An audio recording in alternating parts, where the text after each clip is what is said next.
function is fine-tuned in such a way that every input vector gives the required output vector, then the purpose is served. So it's the best, learning model, best supervised learning model.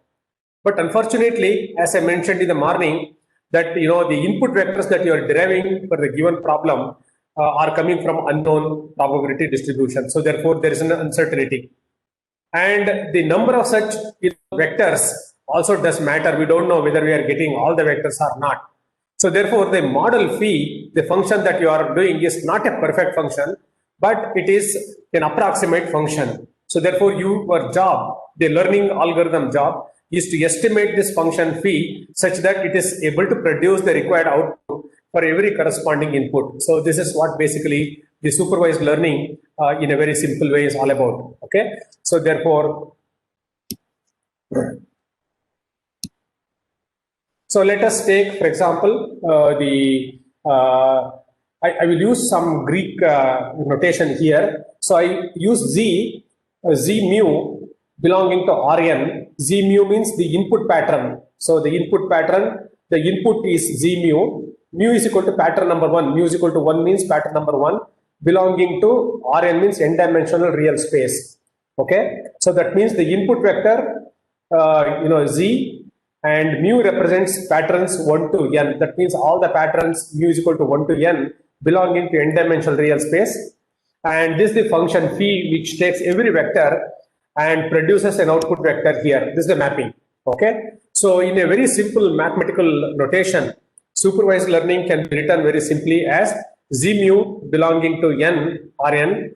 So maps to O mu through phi such that O mu is the output vector for every input vector belonging to discrete k-dimensional real space. This is what the supervised learning is all about. Okay. And now this is the conceptual model of McCullough and Pitts. The first time he represented a biological neuron by a mathematical model. Okay. So the inputs are the vectors here. For example, Z1, Z2, Zn. So this is the neuron J. This is the jth neuron.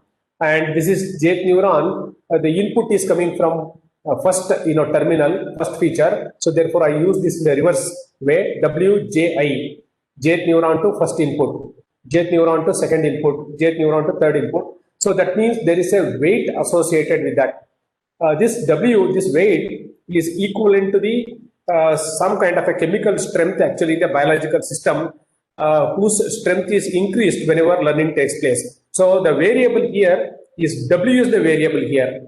Okay, the input Z1, Z2, etc. to Zn is a static vector, as I discussed in the morning, and this neuron J takes the weighted summation.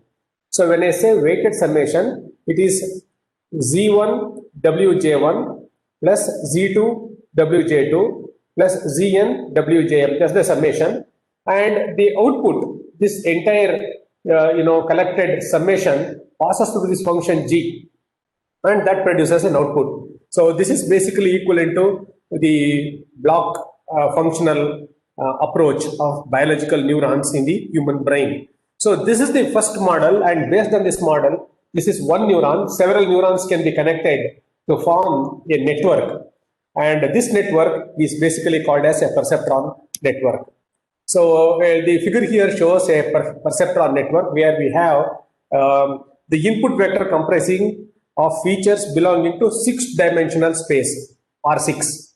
Okay, and the total number of neurons are 3. You can see that 3 neurons are here, and I have written deliberately minus theta 1, minus theta 2, minus theta 3. These are all called bias. I will come back to this. And the output, whatever each neuron collects the weighted summation of this input vector, and this is the matrix actually. This is the layer, say for example, if I call it as I, J and K. So this is the weights are associated between J and K. So therefore Wjk is the weight matrix here of dimension J cross K, right? So therefore each neuron basically receives a net input which is the product of this vector and also this matrix Wjk, and this also receives the same input, the vector matrix multiplication, and this also vector matrix multiplication. and this is again added by the bias and passed to this function, and output is available at this unit. If the output, whatever you are expecting, because already this is the actual computed output, but desired output is zeta, zeta 1, zeta 2, zeta 3. So there is always an error, and I want to correct this error. So therefore, the only variable here to make it learning is that I want to change this wjk in a right direction. Okay, so therefore wjk is changed by adding delta wjk and update this weight matrix. Again, the process continues. Then this again vector matrix multiplication, summation, and passing to this function, compute the output. So this process, iteratively is continued until all the samples, all the patterns are fed, and all the patterns, the output is actually obtained to the nearest accuracy. I use the word nearest accuracy because I do not know the exact perfect model is not possible. Okay. Now, before actually getting into that, I want to getting into more mathematical insights. Okay.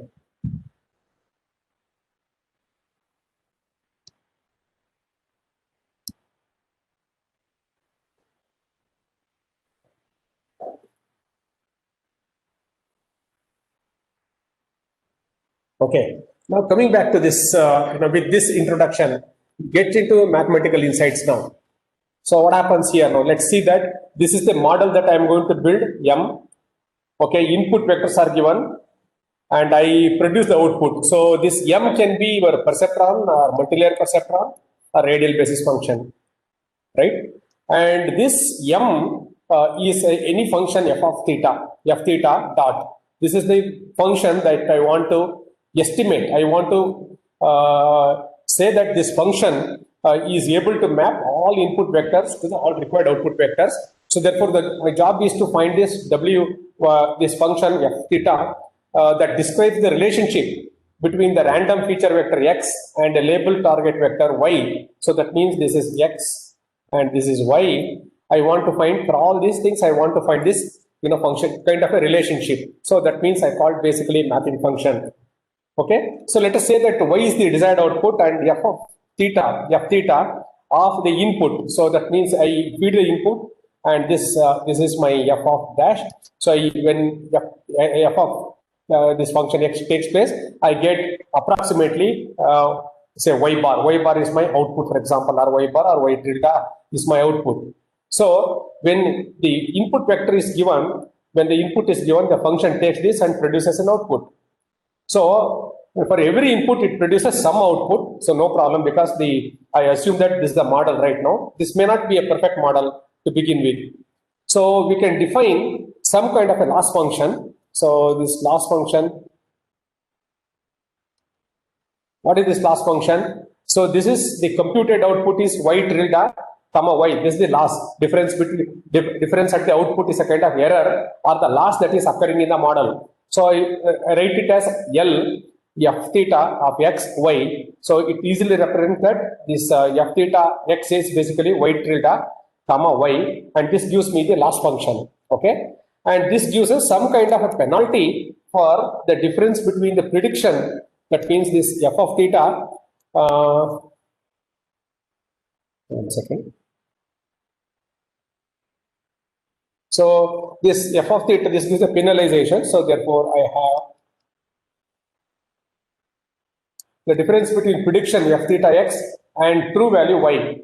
So we take the expectations of this loss.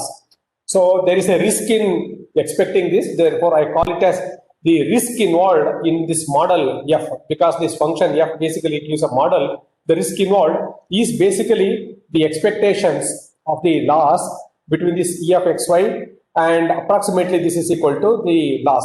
So this can be basically written as an integral, the loss function here, okay, and integrated over the entire probability range of the input data. Now, since this probability distribution of this data is not known, and we have only these input points, input patterns and output patterns x and y is only known. We don't know the density distribution. Therefore, we need to go for an approximation. So what we are doing here is, this is equivalent to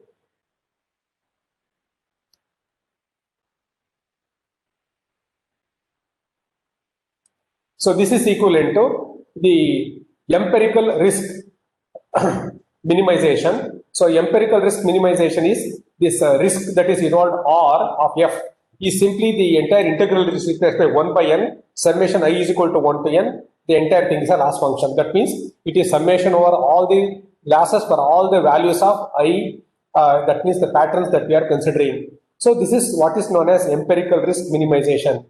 So we know that any function f of x, okay, is a general formula I am now taking. Suppose if you have any function f, okay, this function is given to you, and if you want to approximate this function, it is basically written as a power series. So most of you from mathematics can recall that it's a power series. So therefore f of x I can write as b0 plus b1 into x minus a plus b2 into x minus a whole square plus etc. up to. So it's an infinite series. So I is equal to 0 to infinity bi xi minus a to the power of I. Okay. Now suppose if I want to replace this, the values of coefficients b, I take this function and derive it, take the differentiation of this function one by one at a time. Okay. Suppose this function f of x at x equal to a. So when x equal to a, the second term onwards vanishes, leaving only b0, and I differentiate f dash x. All others become 0 except b1x. So therefore I will get, when substitute I will get only b1. So f double dash x at x equal to a, it gives, this function vanishes. This is 2 into b2. So therefore 2b2 will be there, and still be 0. So like that it continues. So for every b coefficient, now I will approximate the given function as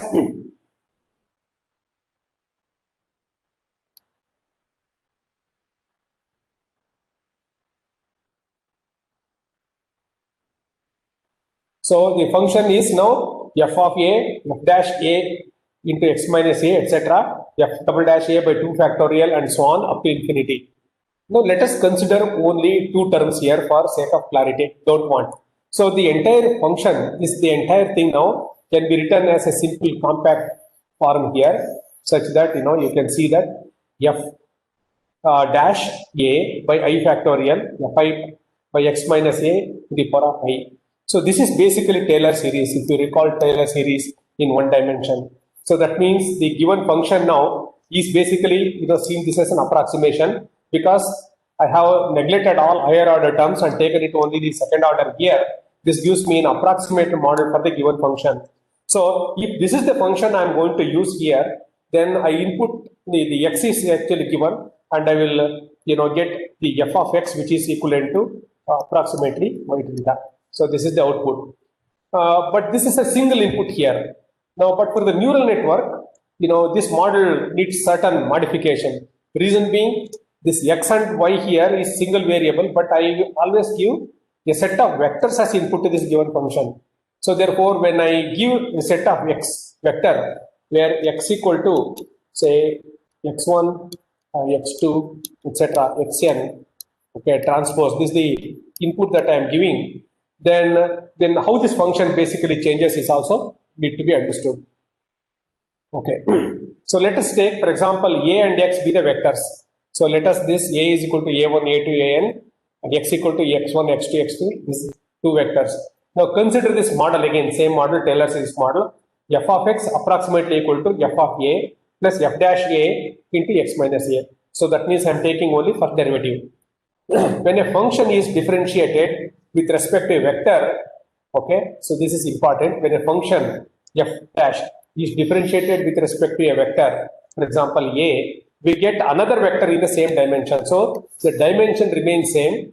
When you differentiate a function with respect to vector, you get another vector which is in the same dimension. It will not change the dimension.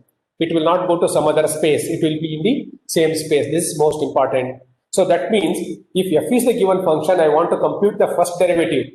So f dash, I called grad f here. So this is a partial differentiation of fx with respect to x1, partial differentiation with respect to x2 and x3 and the xn. So what does this mean? Basically, I have found a first derivative for this particular function, with respect to x1, x2, each component here. So therefore, this is also going to be another vector here in the same space, same dimension space. So what we have done is we have computed the gradient of f, okay, with respect to the with respect to a and with respect to x, and it is denoted as grad f. So therefore, this is very important. This is the first derivative. So therefore, I have the gradient of f of a. So if this is f of x and I put g is equal to again set of vectors here. This function is evaluated at x1 is equal to a1. When you differentiate and substitute x1 equal to a1, you will get first value. Differentiate f of x with x2 and substitute x2 equal to a2, another value. So that means you are going to get a vector which is the gradient here. This is very important. So the function, whatever we are getting f of x, is approximately of a plus g transpose, because this multiplier, into x minus a. So this is very important.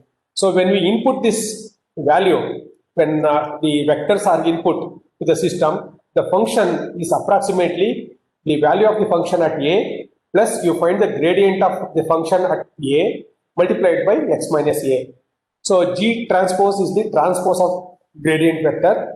We can find local minima of the function f by computing the gradient descent. So what happens is that, this is a given function. So how do we know that the function has a zero error? So that means when does the function becomes zero? Suppose if this function is a kind of, if f of x is equal to a parabola. So that means I start from this point here where the error is maximum and error is going to be minimum here at this point of time. So what I do, I compute the g transpose, the first derivative. I compute the gradient by drawing a tangent here. That's the first derivative. Put the tangent, slide down, and at this point of time, the tangent is zero. The differentiation of a constant is zero. All of us know. So therefore, this is the point where actually convergence takes place.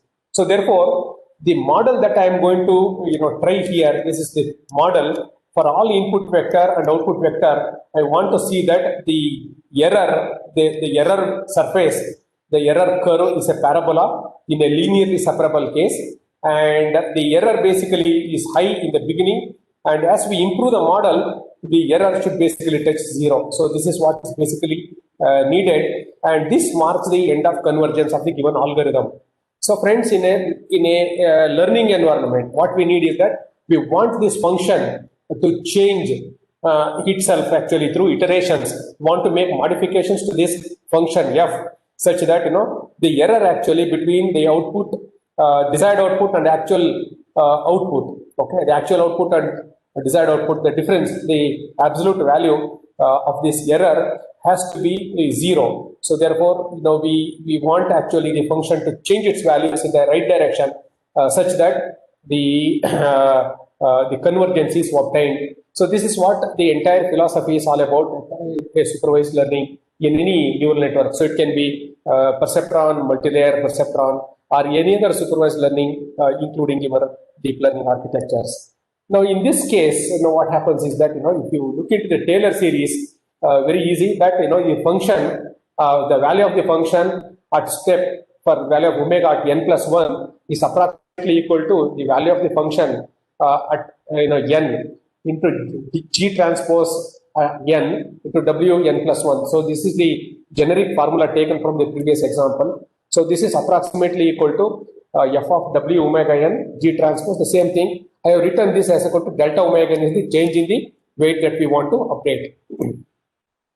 So this is basically given as minus eta into gn. So therefore, what happens is that the function, okay, the value of the function in the next step, that is the step at n plus 1 is the next step, is equal to the value of this function, okay, at step n minus eta into the value of this function g transpose n square. So that means this is the important point here. You can see that this gets subtracted from the previous step from this given function. So because this value is high, because I am subtracting this, the value of the function in the next step is actually lower than this function. This is very important. So f, for example, this I call it as f1, okay, is less than f0. So at f0, this is the value because this gets subtracted. So in every iteration, okay, as I make changes into the network, if the weights are updated appropriately, the value of this function basically reduces. So like this, in a very well-defined case, because the value of the function decreases, it decreases, and ultimately it reaches 0. Okay, this is called basically gradient descent learning. So why we call it as gradient descent learning? I compute the gradient along the error curve in this is a two-dimensional system.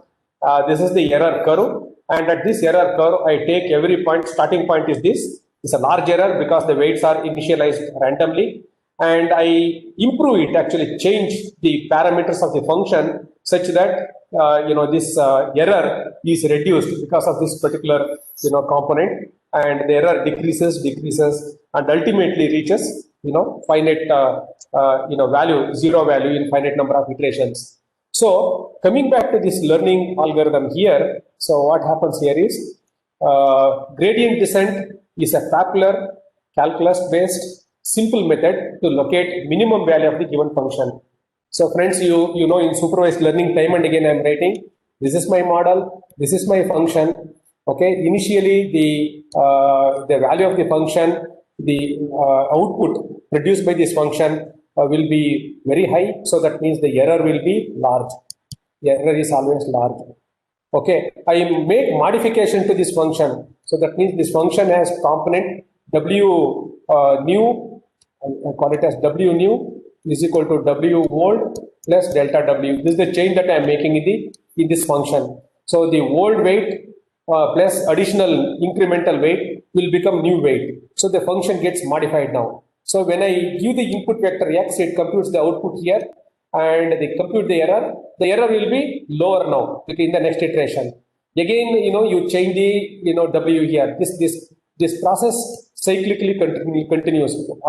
Every iteration, n number of iterations are needed in order to ensure that this model is fine-tuned. So at the end of all vectors which are given to you are learned by this model, then this model is a hack model and able to take any data, okay, from unseen space and able to give an approximate output. This is what basically the entire philosophy of learning algorithm, designing learning algorithm in a mathematical framework. I hope all of you got this idea. So this is very important that you are trying to find a function in terms of changing the weight vectors. I am not trying to find any function like a sin theta or a cos theta or e to the power of theta. I am not doing that. This is still a black box model.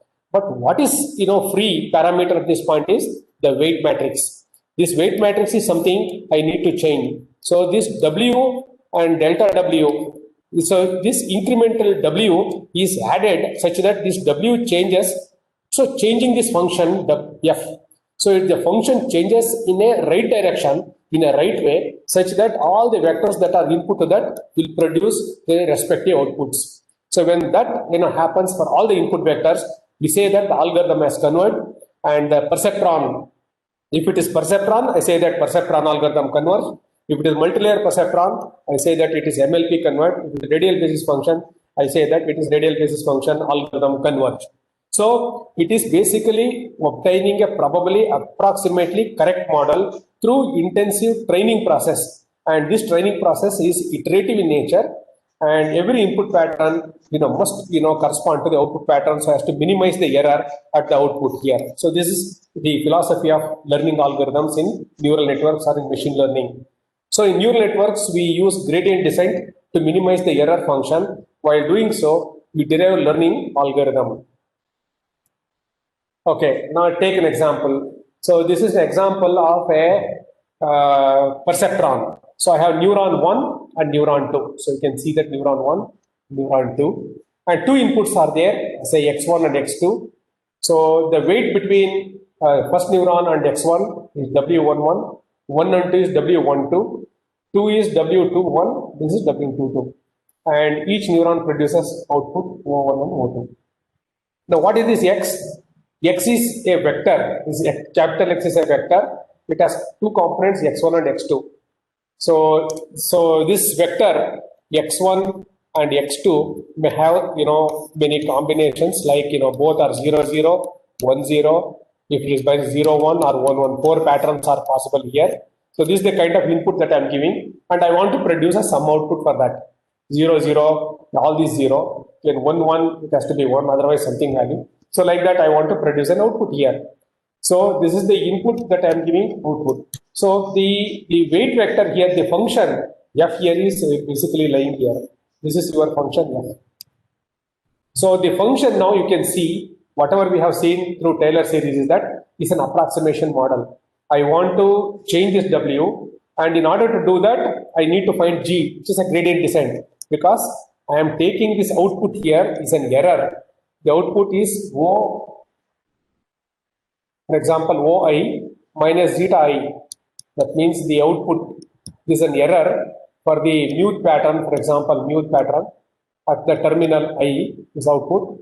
And this error, I will take a quadratic function, I will make it a quadratic function, that means this half into for OI minus zeta I for both the respective pattern whole square. So this is my, what I call it as, it is the error across all terminals at the output for I is equal to 1 to k.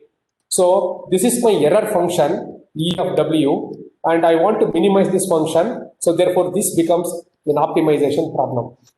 So Dr. Nirmal Sancheti will be talking about the optimization of such functions, and he will touch upon a lot of mathematical criticalities involved in obtaining an optimal value, and also we will talk about the statistics. So this is very important for all of you. So the type of mathematics that you are going to learn in designing algorithms is not only linear algebra, where we have dot product here, and also we have the optimization of the given function from output to input. I want to optimize means I want to make the the error 0 or approximately 0, and therefore I want to find the appropriate update in the weight. So because I can only change this W here.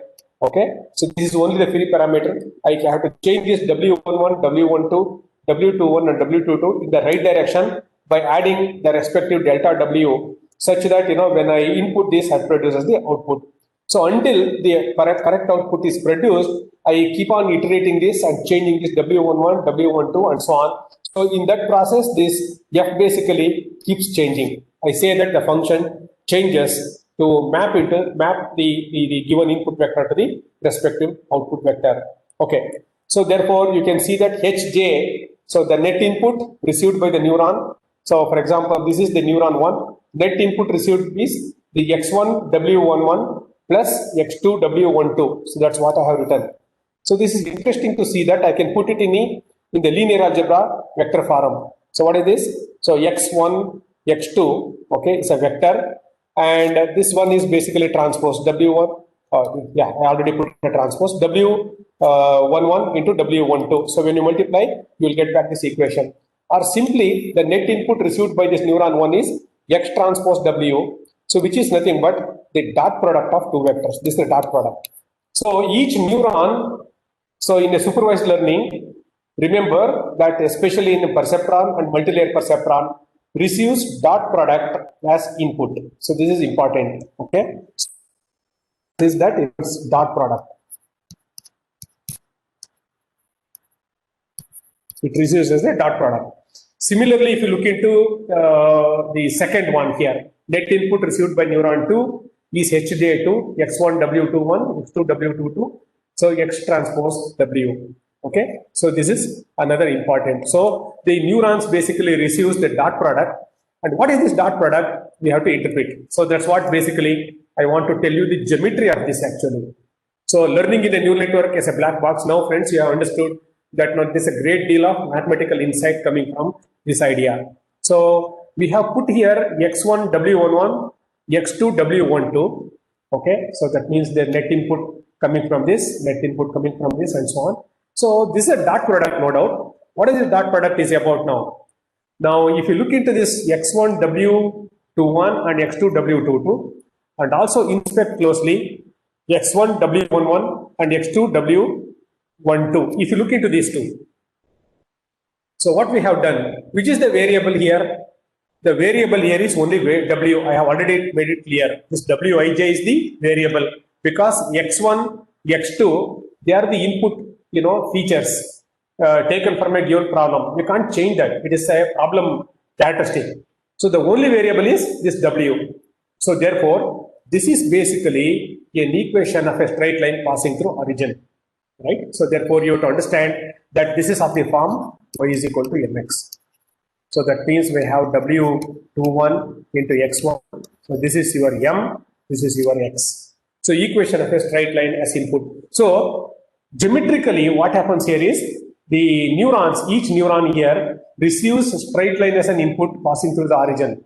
This is another line, another line. So two straight lines are received here and they are joined together. So that means neuron, one line, another line, they are joined together. Okay, or they may be like this also in the beginning, and ultimately as W changes, they may join, and once they join, it forms what is known as convex hull. Okay, so this convex hull, depending on the situation, if I have one more neuron, there could be another straight line forming a closed region. So this convex hull can be open or convex hull can be closed. So that means in the multilayer perceptron, I am talking about perceptron and multilayer perceptron.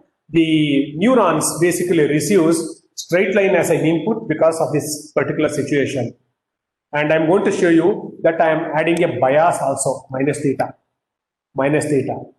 So this is equal to y is equal to mx plus c, plus or minus c. That means I am introducing a minus theta as a bias. So that means this represents a straight line not passing through origin, but it has an offset. It may be above or below the reference point, 0 point. So straight lines in a two-dimensional system, maybe moving in the changing their directions with every value of W that is changed in every iteration. The lines basically take different orientations because this theta also changes now. This theta also changes for every input vector, and because of this continuous iteration, okay, the lines move and align, join, ultimately generate a classification region. Now you can definitely look into internet where such simulations are shown, even in neural network toolbox in MATLAB or any other tools, how the classification regions are evolved in a two-dimensional space and sometimes in a three-dimensional space. But this is the entire mathematics behind how basically learning basically takes place. So the function, when output is basically is obtained when I have G, when it passes through HJ1 or HJ2, I get the output here. So the Mekeron-Pitts model which I shown you in the PPT is again I am taking, so X1, X2, X3, X4, W1, W2, etc. And now you see that I is equal to 1 to 4 inputs are there, okay, Wi, Xi. So that's the net input received, that's equal to my H here. So when I pass through this H, I will get O. So the output of this, so the H, G of H is equal to the output O, okay. So this is how the learning. Now what I want to do is that, now suppose if I increase it by one more dimension, say X1 to X4, I increase it by one more dimension and call it as X naught, and I call it as W naught. So therefore, I start from 0 to 4 here, Wi, Xi. So this becomes again, what happens? So I will, okay, just take small modifications here. One second.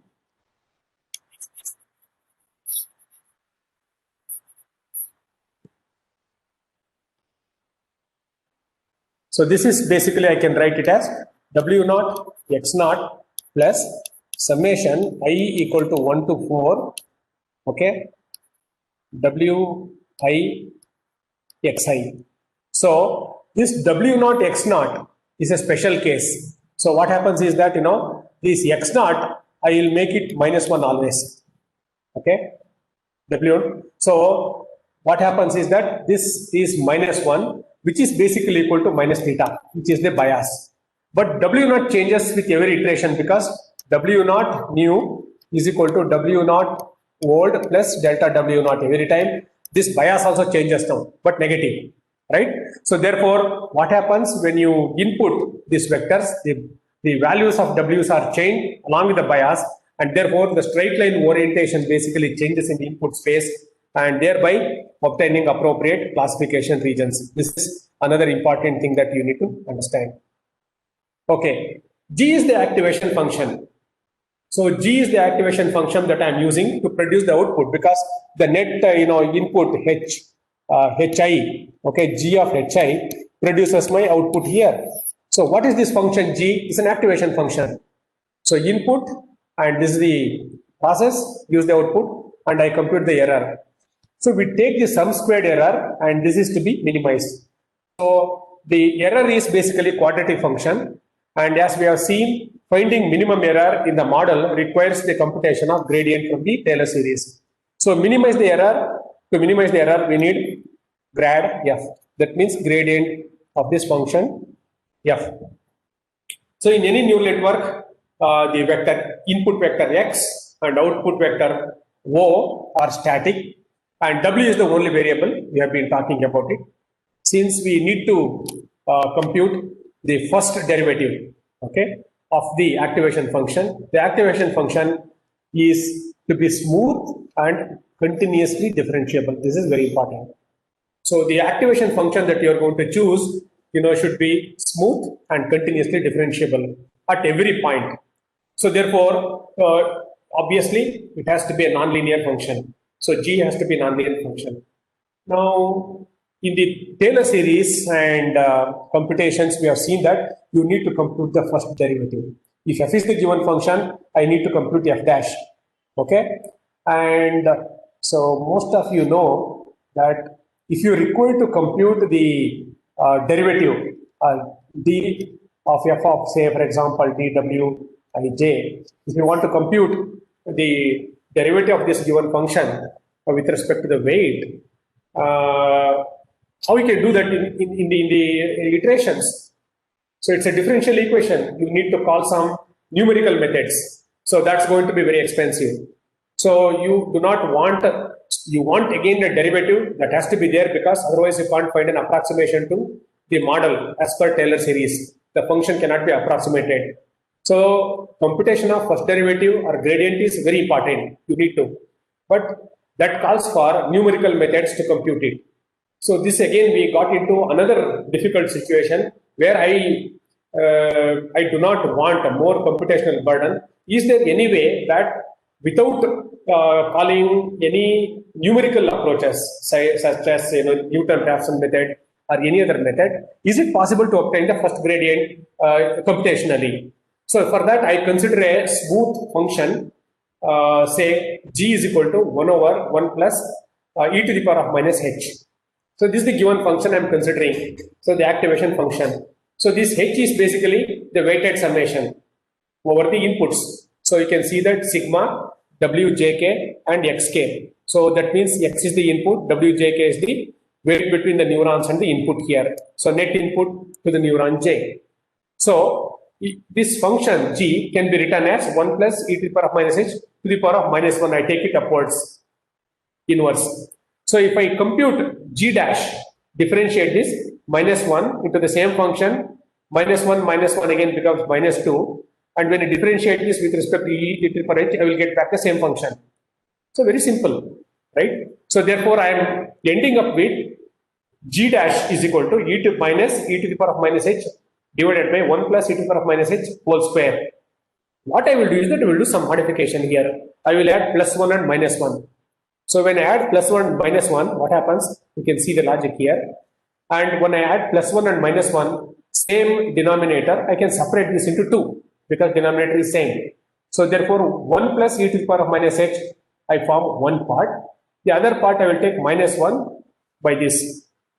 So because this is composed of two components, 1 plus e to the power of minus h into 1 plus e to the power of minus h, 1 gets cancelled. Therefore, leaving behind 1 by 1 plus e to the power of minus h minus 1 by 1 plus e to the power of h whole square.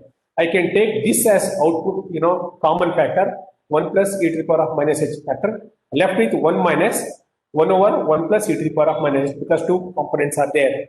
If you look into that, the beauty of this is again g, the given function only, right? So therefore, what I have obtained, the derivative, the first derivative of this function is expressed in terms of this given function. So what a beauty is this. So you are not calling any numerical approach. So therefore I am able to express the derivative of the function in terms of the function only. What I need to do, I need to subtract this given function from 1 and multiply it by the same function. That's it. So I can call a subroutine and be done with that. So there won't be any harm in that. So this is most important trait of neural computing, where activation functions are nonlinear, and if you want to use an activation function, it should be smooth and continuously differentiable.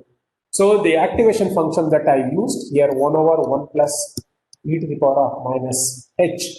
So when h equal to 0, so h is basically summation of wjk into xk, okay, for any pattern. So if the product of input vector and the weight vector here, okay, if this is 0, this is my h. If this is equal to 0, so what happens? E to the power of 0 is 1, it starts from 0.5. Suppose if the weight is very, very large, say infinity, okay, e to the power of infinity is 0, so it touches 1. So that means this function, in between the intermediate values, it goes slow, and at infinity it touches 1. So you can see the smoothness, no? At every point, you have the value here. When I differentiate, there is a value. It will never vanish. It is not a singular function. So such a function is said to be smooth and continuously differentiable, and this we call it as sigmoidal activation function. So sigmoidal activation function is used in all perceptrons and multilayer perceptrons. Okay. Now coming back to this neural network again, perceptron.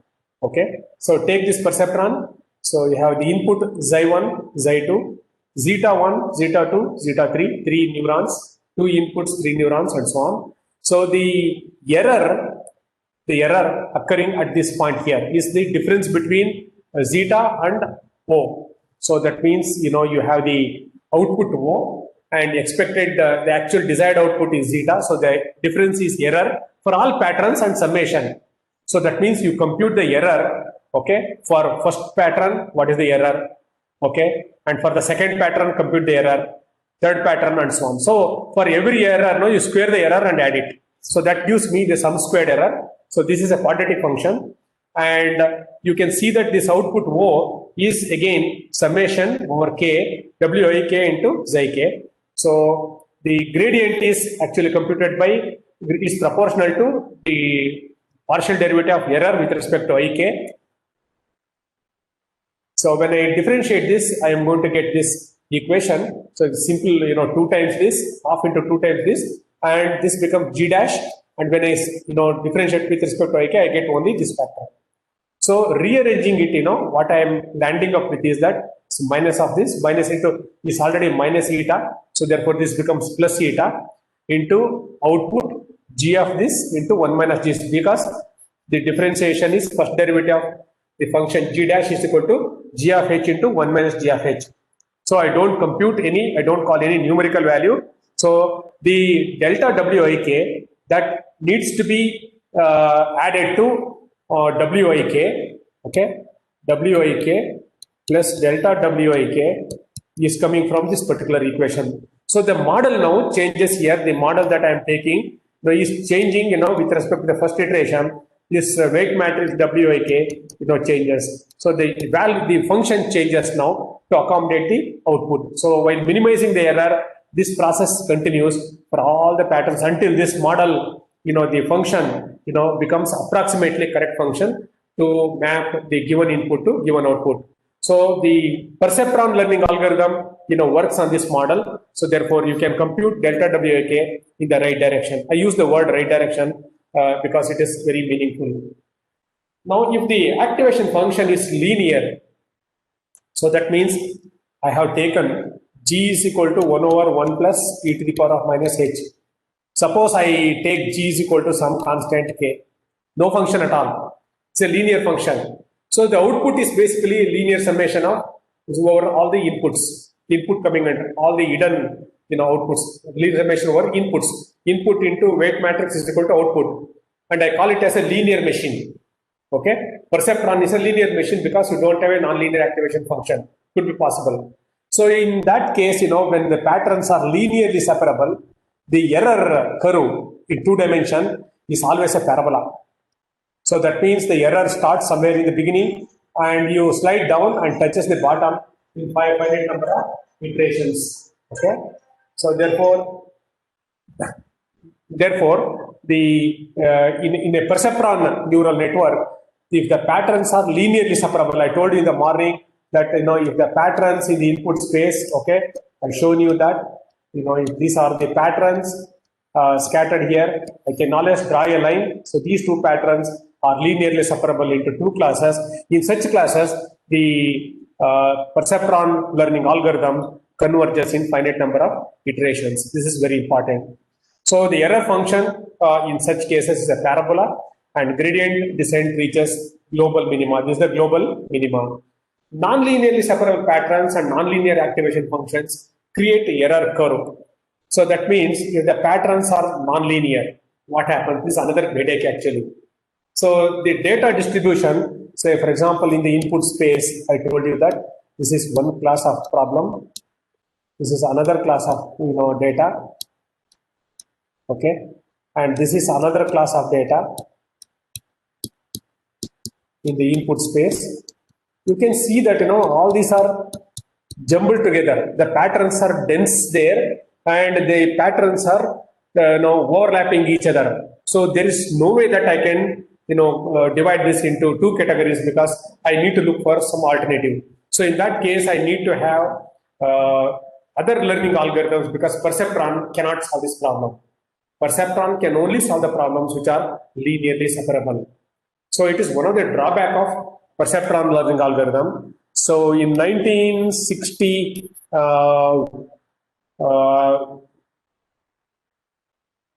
Simon Tappert, Widrow, and his student Tappert from MIT. So they showed that even though your perceptron works very well for all problems, it cannot solve XR. It is well documented in the literature. XR is two diametrically opposite classes. You can't really separate them into this is one class, this is another class. Okay, the patterns. So you can't separate them. They are diametrically opposite to each other. So there is no way that you can draw a line to separate these two. So that's what basically the perceptron cannot do.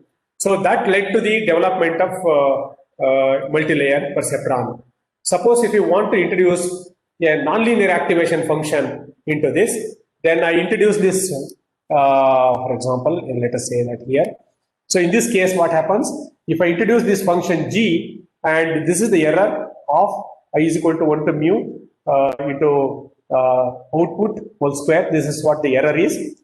So this OI is nothing but the output is nothing but function g passed through the active net summation WIK and Xik. And when I differentiate this with respect to IK here, I am going to get this simple differentiation. This is what I am going to get here. So rearranging this, I am going to get G dash into Xik mu.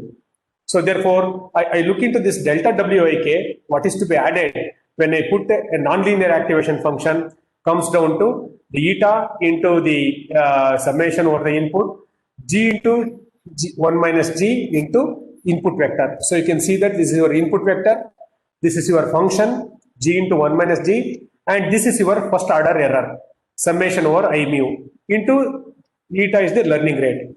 This gives me delta WIK, and which gets added to WIK to form a new weight, and this iteration continues. So even though we are using gradient descent, we are not performing true gradient computations by using any numerical approach. So this is all about the nonlinear activation function mathematically. Okay, if the activation function is linear, the output of the perceptron is a linear summation of the net input, I told you. The error function in such case is a parabola, and gradient descent reaches the global minimum that we have already explained. Non-linearly separable patterns and nonlinear activation functions produces this surface. Okay, the minimum EW is thus the optimization that leads to gradient descent learning problem. Perceptron converges in finite iterations if the input vectors are linearly separable. This should be known to everyone very clearly. So perceptron can solve only if the input space contains linearly separable patterns like XOR AND, but it fails in XOR.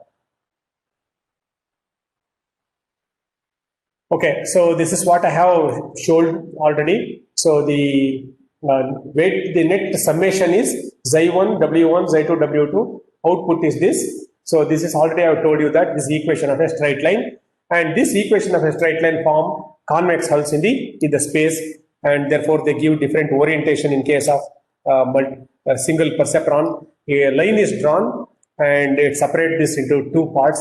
In case of 3 dimension, it is basically a plane that divides this into two parts as long as the patterns are linearly separable.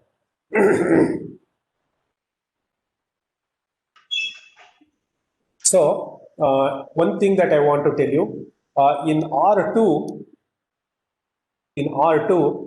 the separating boundary is line, and in R3 the separating boundary geometry is a plane, and for all dimensions, greater than R3, the separating regions are called hyperplanes. Hyperplanes are in 4 dimension. It's the 3 dimension, hyperplane. So in 5th dimension, it is a 4 dimension hyperplane that divides the given space into respective classes. So that's understood. Okay. Arbitrary boundaries separating non-linearly distributed input vectors. So for that, we want to understand. I told you that if the input data is completely overlapping, and if we want to generate the arbitrary classification regions, then we need to have different planes joining together to generate that region. Maybe concave region or convex or hexagonal or any other kind of a region. It is always made of straight lines, because I'm using a very important component, that's the dot product. The dot product is basically a straight line, right? So therefore, when we take straight line as an input, the plane obviously made out of straight lines. Okay, and these straight lines form convex cells, and these convex cells in the next layer move and change and ultimately generate the appropriate classification region. So depending on how many planes that are needed to generate a classification region, again, is also another important part, okay, that we'll see in the multi-layer perceptron. So therefore, we'll go to multi-layer perceptron, because single layer perceptron has a limited understanding, and I have not given you the details about the convergence of a perceptron learning algorithm. So that's again a mathematical tool. I can show you that the perceptron learning algorithm converges in finite number of iterations, provided the patterns are linearly separable. So multi-layer perceptrons basically came into existence because most of the practical problems have data patterns which are non-linearly distributed. The patterns are not linearly separable. Non-linearly separable, data points in the space. So from 1960, it took quite a long time, more than 20-25 years, to develop an algorithm. So people knew that single layer perceptron is only one layer, so you can keep on adding one neuron after another neuron, but it's only one layer network. So adding another layer would probably solve the problem, but there was no learning algorithm, so people were not aware of any learning algorithm, or they couldn't really discover a learning algorithm that maps the given input to the output after this first layer. So it took quite a long time, and in only 1986, Rumelhart, Hinton, and others, Sednowski and others from University of Toronto, they discovered this famous backpropagation algorithm. And this backpropagation algorithm was designed for a multi-layer perceptron. So it's called multi-layer, but the whole idea is that it has got only one hidden layer. Perceptron is one layer, it is having two layers. So including the input layer, it is called 3-layer network. Okay, there are different variants. So I give the definitions here, for example. So input layer, I designate it as k layer, and jth layer, I call it as middle layer, and hidden layer is, mid layer, and output layer is called, not hidden, this is the output layer. The output layer is ith layer. Okay, this is the nomenclature I am giving for sake of clarity. And abbreviations, this xi k mu is the muth pattern and kth feature. Muth pattern and kth feature, I'm going to show you. And zeta mu I is the output at the ith terminal for muth pattern. Okay, E mu is the difference between desired and actual for the muth pattern, and WJK is the weight matrix between the layer J and layer K, and Wij is the weight matrix between layer I and layer J. And the net input received by the hidden layer neuron J, HJ mu is the net input received by the hidden layer, is the weighted summation over all input terminals WJK into xi mu. So this is the product, dot product. And similarly, the net input received by the output neurons is hi mu summation over k wij and hj mu. Now consider this. These are very important derivations that I am taking you. In this case, this is the multilayer perceptron. I am going to show you mathematically how error constants are computed and how learning basically is enabled. So these all whole things you need to be very careful in understanding this. Very simple mathematics, not very complicated. So for this multilayer perceptron, MLP, right? So I have the inputs here, xi1, xi2, xi3, and output is, corresponding output is zeta 1, zeta 2, 2 output and 3 input. And J, 1, 2, 3, 4, I have taken 4 neurons. J is equal to 4, 4 neurons are there. This is the only hidden layer. And output is also a neuron. Okay, this neuron produces an output here. This is the output. Okay, so in this case, what happens? As per my understanding, so this is I layer, this is I, and this is J. Matrix is Wij from this side to this side. So this is again J and K. So this weight matrix is Wjk. So the dimension of the weight matrix W, okay, depends on J cross K and W, okay, I cross J. So what is this Ij? The features that you are selecting, you know, this is K. So K is equal to 3 here. J is the total number of neurons that you are choosing. How you are choosing? For time being, it's arbitrary. The model itself is arbitrary because the entire thing is basically model now for me. So for me, the input is this, and this is my output. This is my model. This is the given function that I am trying to obtain this function f. How approximately starting from some too much heavy error, I want to minimize the error so that this f becomes dominant. This is all my objective, even for multilayer perceptron answer, right? So therefore, this weight matrix Wij depends on the output. How many classes are there? So therefore, this is problem oriented. The input and the output is problem oriented, and you are going to fix it a priori. It is in your hand. How many features you want to select for a given problem? Use your decision. 3, okay, fine. How many classes? 2 classes, okay, fine. So K is fixed and also I is fixed. Now this J is arbitrary. Initially you choose some random values, maybe 4 or 5, and that decides the size of the weight matrix. So therefore, even if you choose 4 here, so this is 4 cross 3, and this is 3, this is 2 cross 3. So this is the size of the matrix. So in every iteration, when I feed an input here, xi1, xi2, xi3 is input, the entire 4 cross 3 matrix and 2 cross 3 matrix are updated here. Okay, this W has to be changed, and Wjk has to be changed, and Wij has to be changed in the right direction. The objective of this presentation is how you are going to change this Wij and Wjk. What characterizes how you can really make changes into this function f, which represents this arbitrary model, because you don't know how many neurons are really needed. You are arbitrarily taking some neurons and want to show that every input basically maps to the output here. So in order to do that, what we take is that we compute the error here at the output. Error for what? The error is computed E across I is equal to 1 to 2 for all mu. So this E I mu is the error for all inputs, for all patterns, across all input for all patterns. So this also I take the squared error here. Some squared error I take for all I here, I and mu. So I want to take this error. This forms gives me this function here. Okay. C is equal to half I mu summation y mu zeta mu whole square.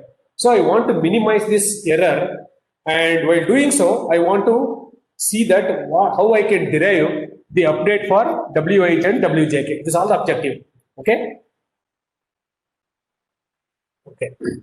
So for all input patterns, so you are given Zik mu and zeta I mu, you are given. So we want to update Wjk here and Wij until u mu, falls below, say for example, 10 to the power of minus 5. So until such a time, you loop around. Wjk nu is equal to Wjk volt plus delta Wij. Wij nu is equal to volt plus delta. So we need to compute these two. This is the objective here. So how to compute this? So this basically goes through your optimization.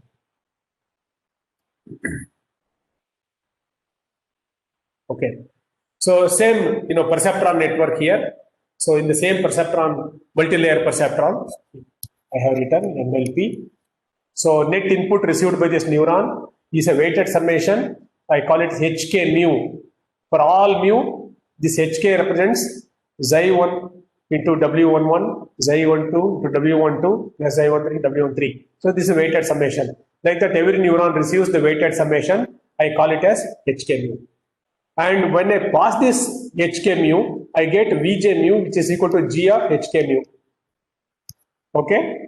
And this Hj mu, when I pass through this function G, gives me your output. This is all basically a forward pass. I call it as a forward pass. So I have written very clearly here. So input, hidden and output, Wjk, Wij. I want to ensure that this model, function model, produces an output here, acceptable output. Otherwise, I want to change Wij, Wjk, this is the feed parameter in this function, and again feed the same pattern, compute the output. The error has to be decreased. Again, if the error is not big value, again go back again here, change this Wij, Wjk, and go again. So that means you are moving forward, and also you are moving backward. Okay, this is backward, and this is basically forward. Okay, this is important. So let's look into the derivation of the entire learning algorithm now. Net input received by each neuron in the hidden layer J, net input is HK mu, is a weighted summation over the inputs here, Wjk and Zk mu, and output of all hidden layer neurons, the output of this neuron is passing through this function, G of HK mu. So net input received by neuron at output here, Hj mu I have written. So again weighted summation Wij here multiplied by the output of hidden neuron, that is Vj mu. Output of neurons at output layer is, the output is nothing but Hj mu, whatever you are computing, pass through this function G, you get that. And error is of course the quadratic error of summation mu, zeta mu minus O mu whole square. Okay, this is your input here. Now what I have done is that I am going to take this E mu here, and I am substituting for Y mu. Y mu is GH of mu, and GH of mu is Hj mu. Hj mu I am substituting here. So when you do so, I am going to get this big expression. Just substitution only, right? Then again, I am substituting for other functions which are embedded. So therefore, finally, I land up with half into the zeta is the actual, desired value, and this entire thing is basically computed value. You can see that this function G is embedded here. So this is another bottleneck here. So the function is deeply embedded inside the square actually. This is a squared function. So truly quadratic in nature. So this delta Wij is proportional or equal to minus eta into differentiation of this function with respect to ij, because I want to find the change in wij first. Reason being, okay, let me just go back one step. Okay, so this is my wij. So I get an error, and this error mu for the first input pattern is large. Say if error is large, okay, it is more than 10 to the power of minus 5. So it has to come below. Okay, so therefore I need to change this wij. So in order to change this wij, I need to find delta wij. So how to find this delta wij? Based on this error only I am computing. You can see that this error value is taken, and I expanded this quadratic function and differentiating with respect to wij here in order to find what is the incremental weight delta wij I should add to make it wij a new value. Okay, this is what I am doing. Okay, so this is what I am doing. When I differentiate this with this, I am going to get this a quadratic function 2 times this into this becomes 0, this becomes g dash. Okay, this entire thing is hi of mu, and when I differentiate this, I get only vj of mu. This is entire thing is vj of mu, g of vj of mu. So therefore, upon cancelling, I am going to get a small rearrangement. So eta into mu, this is your actual first order error, first order differential equation into vj mu. So what I have done is eta, okay, mu I equal to 1. So this entire thing now, okay, this entire thing I called it as delta I mu. I call it as delta I mu into vj mu. So that means delta wij now is now equal to some value here. This value I call it as delta I into summation eta into vj. These are the only two things. So therefore, delta ij can be computed if you know this delta I vj output of neurons at the jth layer and also their learning rate. If you know this, you can update this delta wij. So therefore, delta I is this quantity already. G dash is there. G into 1 minus j further expanded. So this is the new updated value. I updated the weight matrix now. Algorithmic in computer, you can, in programming, you can do that. Similarly, now from hidden layer to input layer, I want to compute the incremental weight that need to be added to that. So that's equal to minus eta into differentiation with respect to error with respect to jk. So jk directly can't do that. Therefore, I separate this into two parts. Eta into differentiation of EW with respect to Vj mu into Vj mu with respect to Wjk. In partial differential equation, you have done this, right? And for EW, you substitute the same quadratic function, differentiate this, rearrange it again. Okay, substitute for all g dash and so on. If you do that, you will get a very simple expression. So eta into delta I, because I already have the delta I previously, this is the delta I. This entire expression I replace this by delta I, wij, xk, g dash, hj. So now this is the equation that I am getting here ultimately. So you have eta, g dash, summation, delta I is another important thing, this. So delta wj, I call it as this simple function. I keep this here and I keep this here. The entire thing I call it as delta j. So where delta j is this. So delta I is deeply embedded in delta j. So this is the relation between delta I and delta j. So wij new is equal to wij old plus delta wj. You are updating this weight. Delta I is embedded in delta j. This is most important. And delta I and delta j are known as error coefficients. This is most important computations that you need to do. So in backpropagation algorithm, learning takes place iteratively by computing error coefficients delta I first, and then using delta j is computed to compute wij and wjk respectively. So therefore these deltas are very important. So these deltas are called error coefficients. Okay, the procedure is repeated for every pattern. For every pattern, that vector that you are inputting to the model in the multilayer perceptron, in the forward pass, you are computing the error. If the error is not actually acceptable, in the reverse pass, you need to compute delta I and delta j, which in turn helps you to compute delta wij and delta wjk. Okay, so therefore, since the error coefficients delta I and delta j are propagated backwards, the algorithm is also known as error propagation algorithm.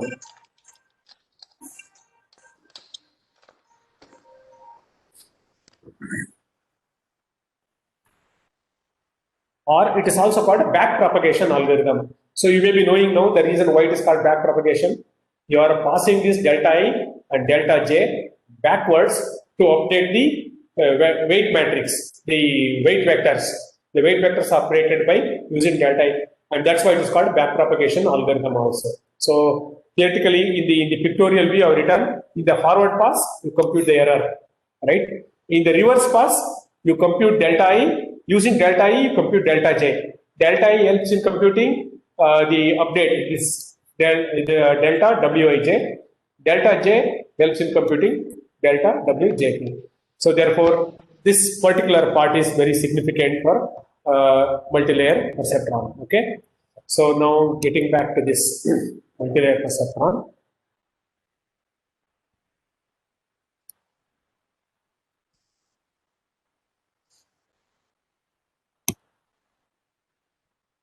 So in the multilayer perceptrons, I already made very clear that the learning algorithm that we have seen just now, the mathematical complete detailed mathematical derivation of the forward pass and also reverse pass of the back propagation algorithm.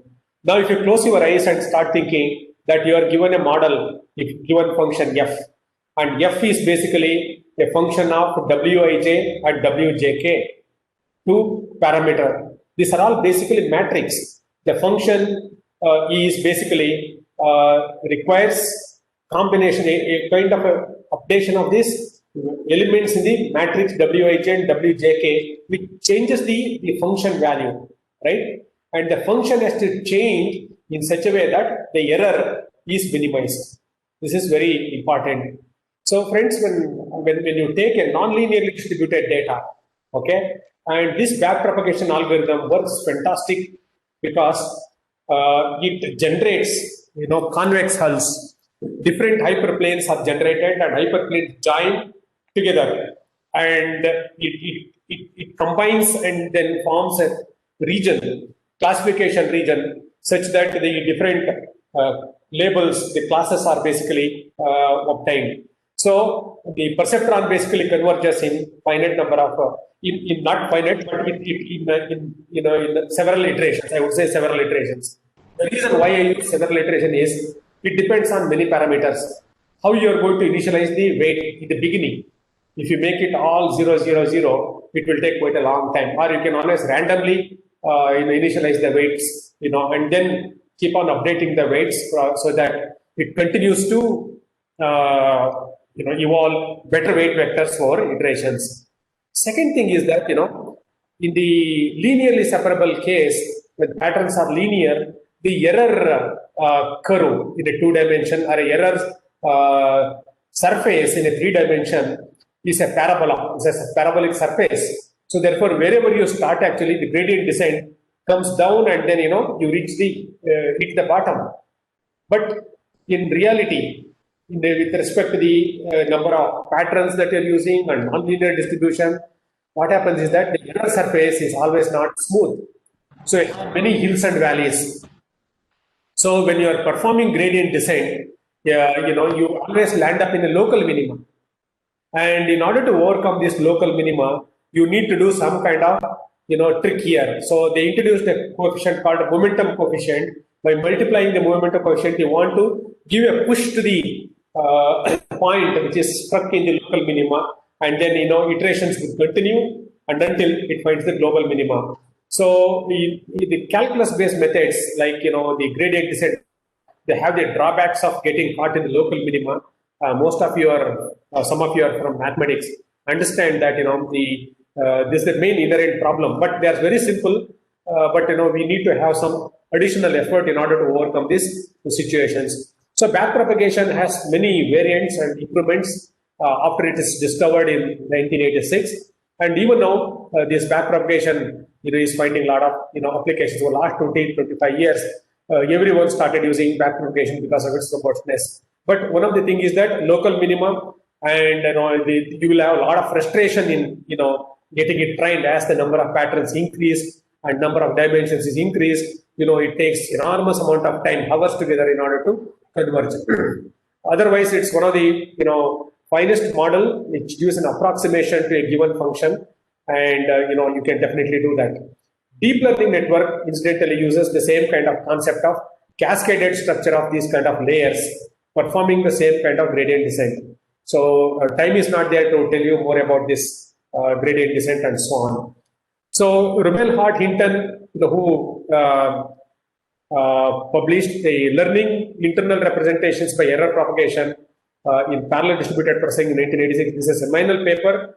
They said that combination of many hyperplanes enclose non-linearly separable patterns, thus generating complex non-linear boundaries in the input space. This is what I have told you. The statement I am just replicating here. I quote: combination of many hyperplanes enclose non-linearly separable patterns, thus generating complex non-linear boundaries in the input space. That's what basically you needed. This is the best approximation that you can obtain. So the weight matrix and the parameters represents your function f here. I don't have a real function, but I have a virtual function in the form of a neural network. So you can really look at those people who are working on experiments, experimental research, for example, chemistry, polymers, and microbiology or biology. They conduct live experiments. They measure various parameters like a temperature, humidity, and so on. So many things. They, potassium and so many things. So there, several parameters, 6-7 parameters are there. They keep on recording every, say, 10 minutes. That generates a huge data, right? Now, what is the mathematical model which behaves this data? It is not just like that y is equal to sine omega t. I substitute, some value and get an output y. But this whole data need to be represented by a mathematical equation, which is beyond anybody's imagination to fit a mathematical equation to such large data. So therefore, this neural network and multi-layer perceptron came handy because you train the data. And once this approximation is done, the entire W matrix, this alpha momentum coefficient, the input dimension, hidden layer dimension, output layer dimension, they represents the given function f here. They are the parameters of the given function. So therefore, we have obtained a model which is an approximate model, and therefore it works very well for most applications.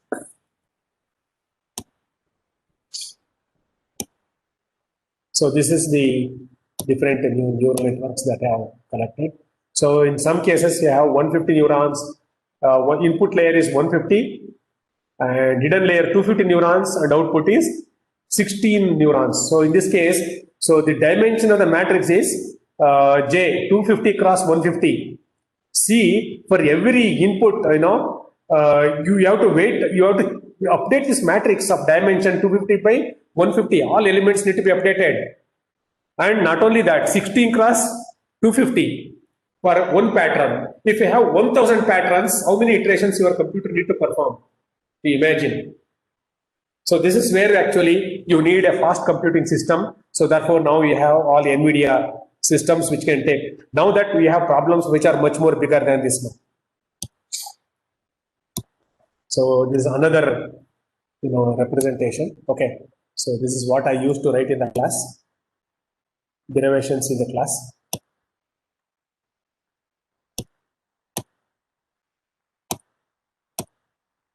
This is what I have derived.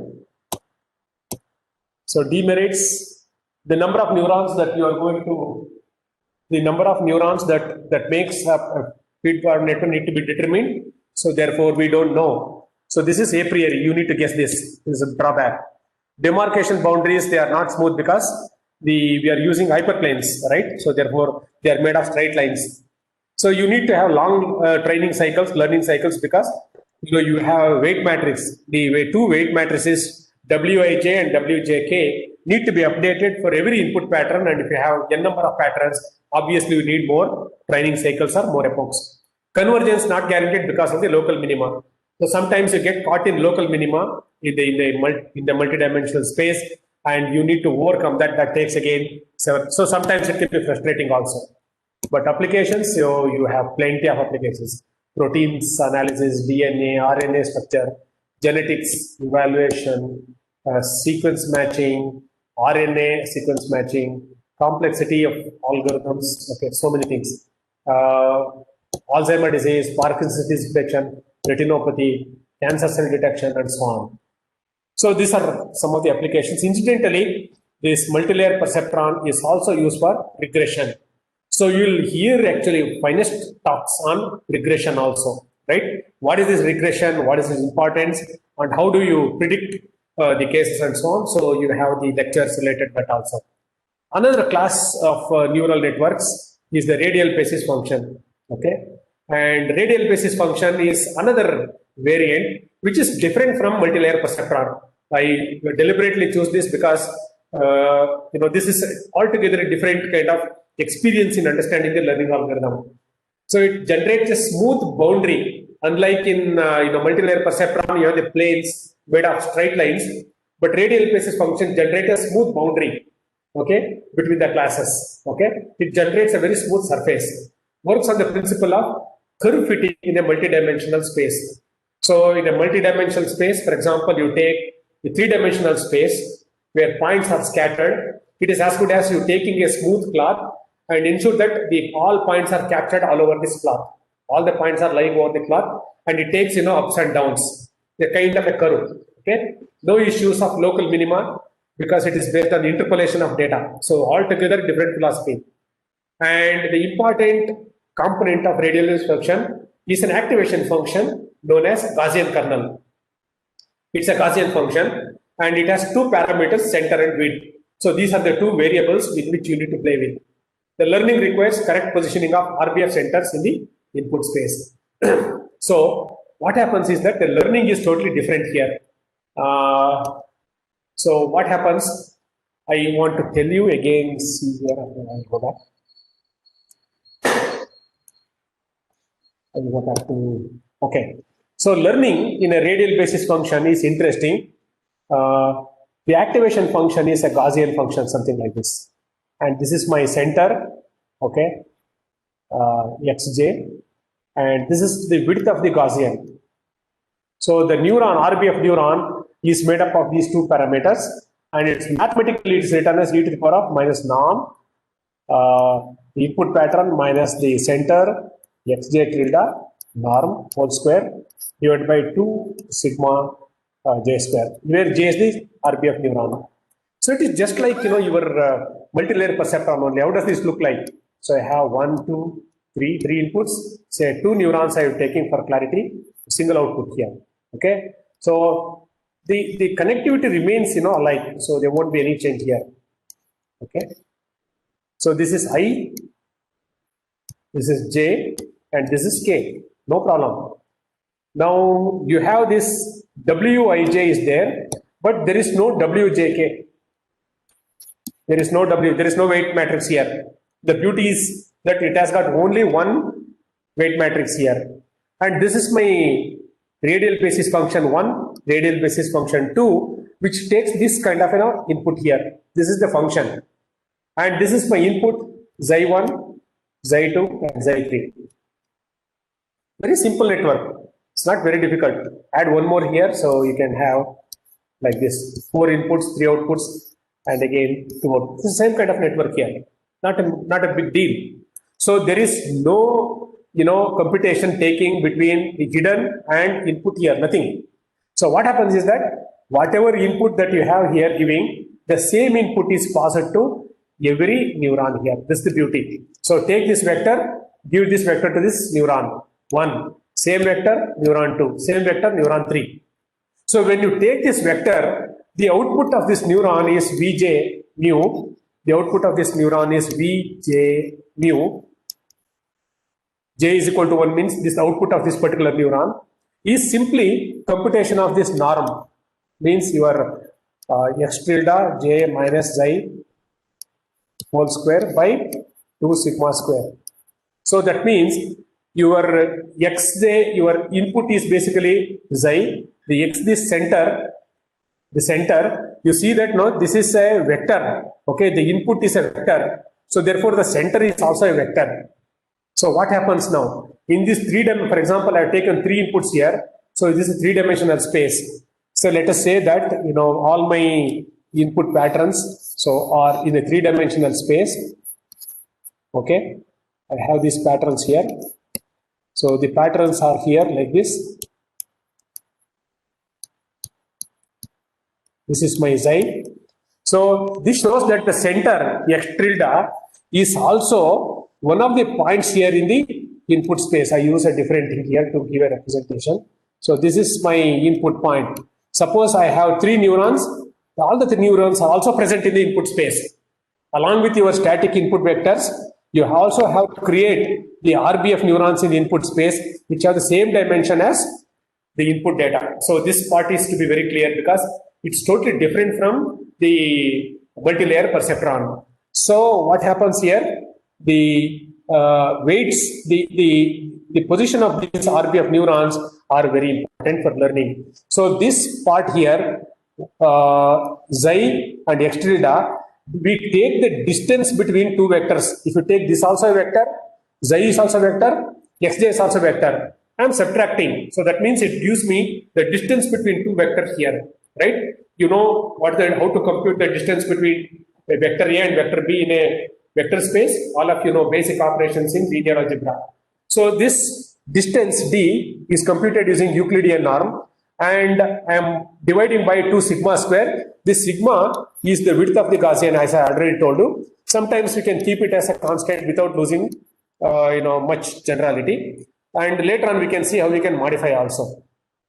So that is again e to the power of, say for example, if the distance is d and if you are dividing by 2 sigma square, I'm going to get value in the exponent, and e to the power of that will be the output here. So that means this neuron produces an output, very simple output, simple computation, and that is multiplied by this wij, and like that every neuron produces this vj1, vj1, vj2, etc. And this is the neuron here, and this neuron may have a function g like a sigmoid to produce an output, or if g is not there, it can be simply linear summation.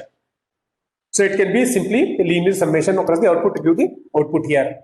So learning in a radial basis function is pretty easy, provided 2 things happen. One is, the most critical point is that if the data distribution inside this space, because we have the dense patterns here, so you say that all these patterns are dense, all are connected, full of patterns here, all these patterns are given, and how many neurons are required, I need to be careful. So I say, for example, 3 neurons, or say 4 neurons, create neurons. So 5 neurons are there, or 6 neurons in the input space. Now the question is, for entire data, these neurons must be moved in the input space, means 3-dimensional space, such that it occupies the center of central density of the patterns which are having common property. So most important thing, right? So therefore, if the patterns here are all alike, okay, and if this neuron is here, this has to be brought at this position here, okay, this is the new position. So this neuron has to be moved here, and this neuron maybe have to be moved here, and this neuron has to be moved here. So that means the new positions are, I use the word optimal locations. Optimal locations. So the first part here, learning in a radial basis function, is of twofold. One is nonlinear transformation. Nonlinear transformation means basically moving the RBF neurons into their optimal locations. So this is very important. Optimal locations, this is very important, the first part. So once this is done, this is offline process. Once this is done, the centers of RBF is fixed now. So that means the whole, idea is to fix x1, tilde, and x2 tilde, and x3 tilde for the 3 RBF neurons. The new locations, these are all the optimal locations. So each one of them have their own, coordinates now. So that means if x1 earlier in the beginning has, vector, say, for example, is equal to, say, small x1, x2, and x3. Ultimately, this becomes x1 tilde, x2 tilde, and x3 tilde. So new location. So this is the old location, this is the new location. Similarly for this is the first, I will call it as, mu is equal to, say, 1. For second one, I will 2. Again, this old one, and ultimately this is the new location. For the third one, again, this is the old location, this is the new location. So I need to have the new locations generated for all these RBF neurons. So once this is done here, you are ready to train the network now. Training this network now. So this RBF neurons, I have fixed this x1, x2, and x3. So only output I have. So therefore, use the gradient descent. So there won't be any change here, right? So therefore, use the same gradient descent here also. So I have W, Wij. So initially this Wij is, initialized. I have Vj mu, okay? And therefore, if I do this linear summation, it is basically, the output is basically a function of the summation here, linear summation of the Wij into Vj mu. So that's all the output here, right? So this process is continued. So therefore, even though you have your input data is given here, you are not actually using this data because you are not updating any. There is no weight here in Wjk. So therefore, the Wjk is not used. Only thing is that the learning basically happens only through this layer. It is as good as training a single perceptron layer only, because I only compute Vj mu multiplied by weight vectors produces an output, and this process continues until all the neurons are learned. So in this way, what you are trying to do in the input space is, if your data, if your pattern is something like this,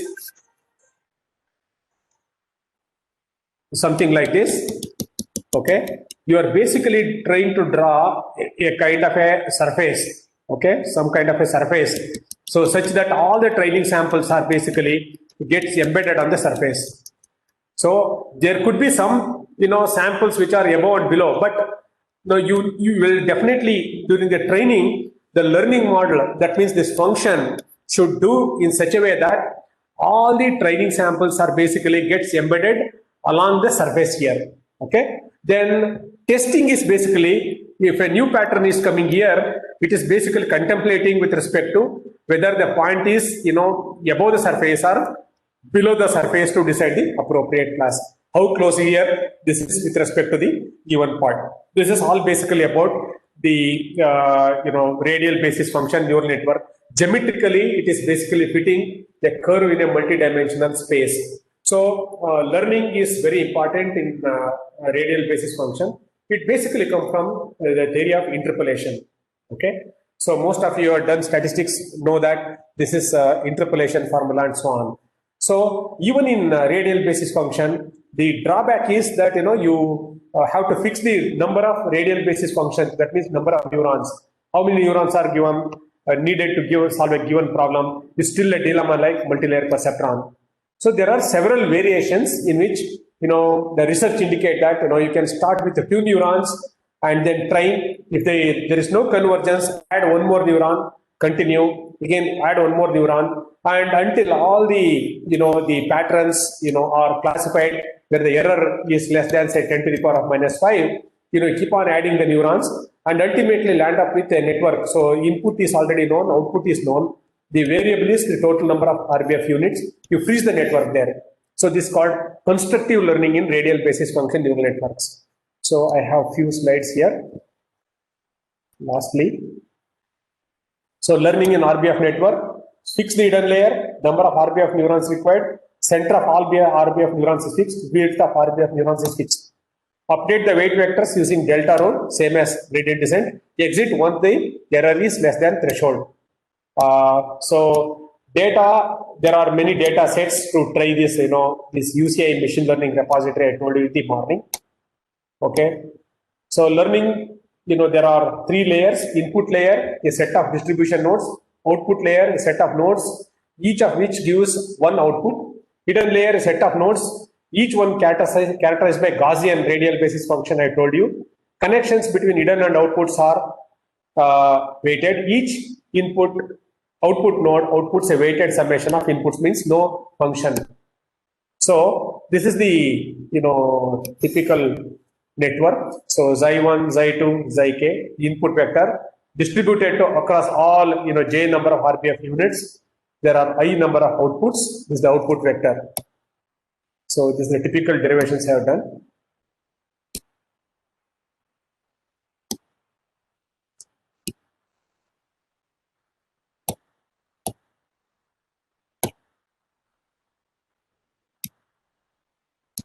So I told you that you can also have incremental learning.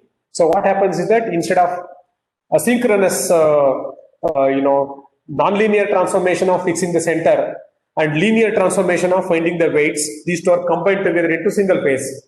In the previous example what I have told you, so one is offline, fixing the width of the Gaussian kernels in the optimal locations. So once this is done, real training starts. Okay, that part is non-linear transformation of finding the optimal location for RBF units. Once this is done, it's a linear transformation where you are trying to find the appropriate weight vectors such that the inputs basically matches the required output. So these are the 2 phases, and now this can be converted into a single phase where you start with only 2 neurons and then start like this. Select 2 RBF units in the beginning. Now present an input output data, calculate that network output. Okay, update the weights. Then based on this, there are certain parameters here. So use those parameters in order to move the neuron in the input space, because once you have the error, I use the error to compute certain variables like delta. What I did actually in multilayer perceptron, here it is called epsilon 1 and epsilon 2. Compute this epsilon 1 and epsilon 2, which will basically give me the kind of movement that I need to inflict into the radial basis function neurons in the input space, and again continue the iterations. So the movement of neurons is also associated with computation of errors together in the one cycle. So this is iterated until convergence is obtained. So these are all the initial calculations like multilayer perceptron, but it becomes very simple actually. We are not doing much changes except we are computing the output of the neuron is equal to exponential function, and also weighted summation like wij into vj, what we have seen in the previous case. So this is the learning formula. I think we have touched for 15 minutes more. So I don't go to deep learning. So it will be demonstrated in our the last session. We'll have Param supercomputer where we are going to demonstrate some of the applications we have done in our laboratory. Friends, so far I think that you have given a patient listening to all the mathematical insights of a very basic models that I have really given to you. But I avoided all complex mathematical things which are still further. Maybe if people are interested, we can work out next level of mathematical insight in conducting another workshop in advanced level. So with this, I feel that most of you have got some kind of energy to understand this dynamics of learning algorithms. Though I have given only 3, you can definitely look at other algorithms, very carefully and design your own algorithm. The whole idea that we are giving these ideas to all of you is that you need to really implement more and more learning algorithms for more complex networks, invent or discover learning algorithms which are better half than whatever is available today, and so on. And lastly, the patterns that I started are very simple. Now I want to give you a problem, food for thought. Look like that, you look into, for example, I want to invest, 10 crores of rupees to direct a movie. 10 crores is the project for a movie.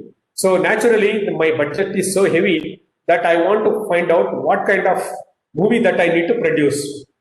So in order to do that, I need to do, so it's a Kannada movie. So therefore, I need to understand the aspiration of every Kannadiga with respect to their taste. How many parameters are possible for every person? So whether they depend on the actor, the style, whether it's comedy, whether it's a fiction, whether it's based on the language, based on the religion. So I have parameters X1, X2, X3, X, hundreds of parameters are possible. And we have about 6 crores Kannadigas, right? So each Kannadiga will produce a vector, suppose 80 points are there for every person you want to generate a model. So that is the big data. That the data that I'm talking about is a big data, not the one which is Iris data is 150 patterns, 4 dimensions, not like that. So when you have say 130 crore, is the total number of samples and dimension is say 80 dimension or 100 dimension, 100 parameters are there naturally. So therefore I need to have machine learning model which says that which is the best model I should basically go for. What combination of the tests basically gives me the maximize my profit. So therefore, this is basically a recommendation system. So friends, this is just, tip of the iceberg that we need to imagine more and more complex scenarios like, hurricane, prediction of hurricane, okay, atmospheric weather conditions, tornadoes, right, and temperature predictions and ozone layer depletion. Multi-parameter optimizations are needed here. So therefore, in such cases, you need to look at bigger data. Then coming to the health, we have tissues, we have neurons, we have DNA molecules and so on. Again, each of you, basically when you take a high resolution images, lands into huge dimension data. In such cases, again, learning is not going to be very trivial, like, 10 neurons and 20 neurons, whatever we have seen, is a basic foundation. Deep learning, comes handy, even though many people say that there are limitations. We need to really look at, so what are those limitations? Sitting at those limitations, can somebody invent a new algorithm, devise a new algorithm? We want to have an Indian algorithm for that kind of a contribution, not the one which is actually getting replicated from other people who we are trying to understand. So the whole effort in my lab, my team, is that if someone basically works heavily into that, if these foundations serves as a basic catalyst for all of you, it serves a great honor for all of us. So thank you very much for all of you, and we wish that tomorrow you'll have more exciting talks, and we look forward for the feedback, even return or emails or share your things so that we can always improve the system. Thank you very much. Over to Anand. Yeah. Thank you, sir. Yeah.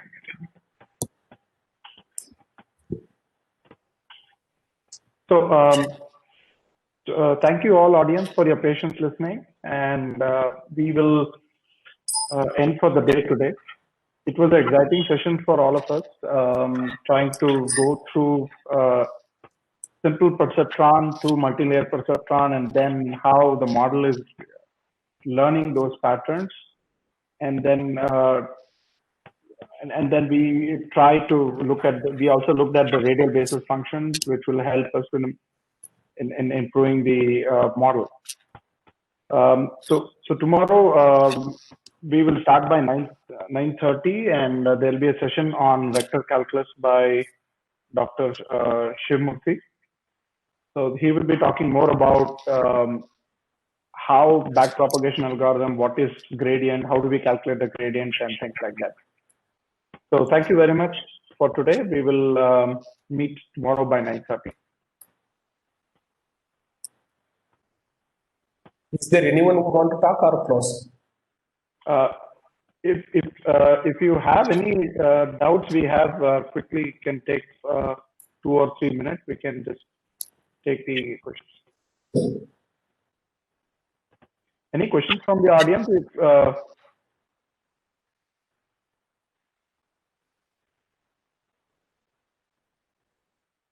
Hello. Yes.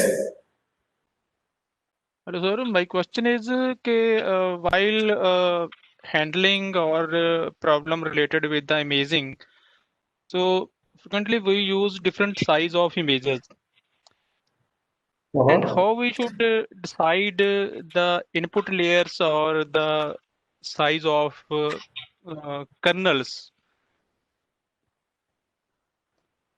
the Uh, size of input layer and size of kernels, the optimized size for any problem, imaging based problem.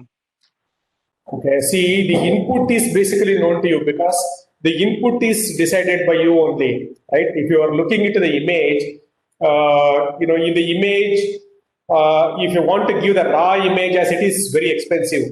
So therefore, you use lot of feature, extraction principles based on the raw image.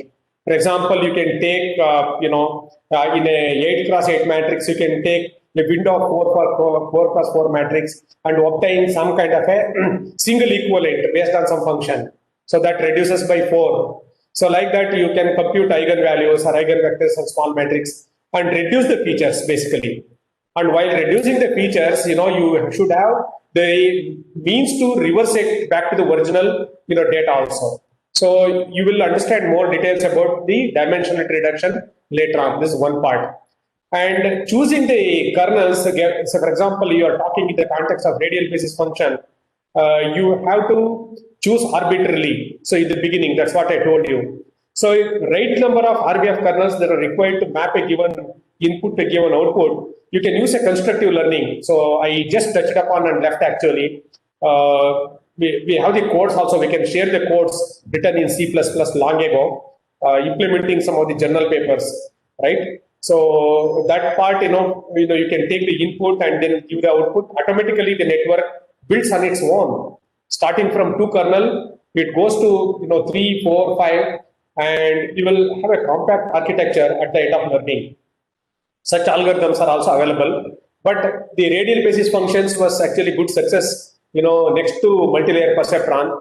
But in 2014, subsequent to the release of deep learning, things have become very, very easier, right? So you don't need to really look at those things now. Deep learning automatically detects the internal features, low-level features in the beginning, and then keep on building higher-level features before it feeds for a perfect classification. So therefore, we don't actually use radial basis function. The whole idea of giving this talk is to really ignite your minds on the mathematical changes that are taking place inside this black box and how functions are really approximated by way of updating the weights. This is the idea. So that when you want to build your own learning algorithm, these things become very critical. And the other talks that are going to be given today, tomorrow, and the next 3-4 days by various teachers, they are going to be instrumental in understanding building your own network, own algorithms. You can at least try and build your own algorithms, architectures, functions, and so on. Yeah. Okay, sir. Thank you very much. Thank you. Next, any question?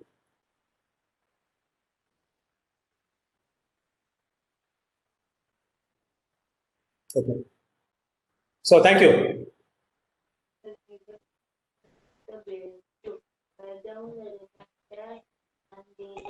Hello.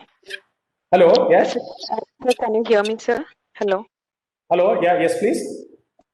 Sir, actually, your lecture was very nice, sir. Actually, it was more informative, but the time is very less. I think if it is for few more hours, also it would be good for us to still understand slowly and clearly. So, Yeah. if possible, sir, if possible, is the recordings or the if your lecture is available for whatever you have taken today? Is it possible for us to get the recording of the video so that maybe we can just slowly understand once again the concepts clearly, still more clearly. Is it possible to get the lecture video, sir? What you Yeah, took yeah. today? We are going to upload all the videos and also share all the PPTs on the YouTube, and also the Oh, PPTs will be shared to you to your emails. okay, okay, sir. Okay. So Sir, as you said, yes, sir, yes. Yeah, go ahead. Uh, Hmm. Sir, as sir said, like if everyone want, we can just go for advanced workshop or something like that to go on proceed with the next level of mathematics. Sir, you can just have a just a lecture series kind of thing so that from basics to scratch, because not everyone will be good in the mathematics background. Like everyone will know what is deep learning, what is machine learning, but if we as I was just still wondering how these hidden layers what actually mathematically behind all these interlayers were there, but no one will be able to explain it very clearly, the basics of it. So it will be very good if you conduct a lecture series kind of thing, so that from basics to advanced level, how to build a model, what is the mathematics behind it, so that any kind of real-time application will be able to model it on our own if you know the mathematics background of it. So, if possible, you please try to conduct a kind of series like that also, sir. It's just a suggestion from my side. Yeah, so That's up to you. that is the reason. See, no one actually has conducted these kind of very informative, and we know that in engineering, no, nobody likes mathematics. So it's one of the Yes, reasons, one of the reasons that we want to our lab here strives hard to spread the mathematical ways of really looking at the problems. So this is very, yes, sir. very important because we need to produce tangible research outputs, not some for the sake of degrees. So this Correct, nation sir. has to survive on really credible research. Therefore, we want to encourage more youngsters to really look at that. Yes, It's not difficult. I have seen in yes, Korea and other countries that the people who are not actually very good now they are standing tall. Reason because they become mathematical savvy. They are at the head of everything totally today. So in yes, this sir. country, with so much of abundant talent, there is a kind of a catalytic kind of a thing is required. And I think you have the ability to you can always share it with the ACT the feedback also. We don't Yes, mind sir. Yes. connecting this kind of program for the benefit of everyone. Oh, yes, sir. So Right? thanks a lot. Yes, Thank, sir. thank, Thanks. thank you, thank you, Thanks. thank you. Mm, One more question, sir, please. Yeah, please. Sir, we are having normal networks also, feed forward, RBF, and nowadays we are moving with Mhm. deep learning. So, Mhm. how far extent we can reduce the number of hidden layers, and in the current deep neural network, Number of hidden one layers. or two, or how many, sir? No, the question is that your question is that how to reduce the number of hidden layers. Yes, sir. That Madam, is can you? reducing the hidden layers is different, but in the deep neural networks, minimum people will tell that two is enough or only one is sufficient. Is that true? Is that right, sir? No, no, no, no, no. See, in a deep learning network, you have seen that the total number of number of neurons gradually keep reducing actually from larger one to smaller one, right? Because you Do need we have larger any ones. numbers like that? Only one hidden layer or two hidden layer like that? No, Or no, the two is number. required. Yeah. See, earlier what we thought is that only one hidden layer is good enough to solve most of the complicated problems. That was the idea when multi-layer perceptron was invented. But that couldn't really take large data. So the idea of a deep neural network is that you instead of extracting all the features, you feed the raw data, raw image. So let it actually at each layer it builds primitive features, understands the primitive features, and successively each primitive features evolves into a improved feature in the successive stages before it is finally classified. So therefore, you need to experiment how many stages are required and other things as a parameters in a deep learning network. So if you use TensorFlow, you will be able to play with that and then come back with a final model in the deep learning network. Maybe we'll show you in the demonstration how this is done successively. Okay, sir. So ultimately, we can't have the finally that only these many layers are required. It depends on iterative procedure. There's a trial Exactly. and error. Exactly. Exactly. Exactly. Okay, sir. Thank you, sir. Thank you. Thank you. Thank you very much to everyone. Have a good day. See you tomorrow. Thank you. Anand?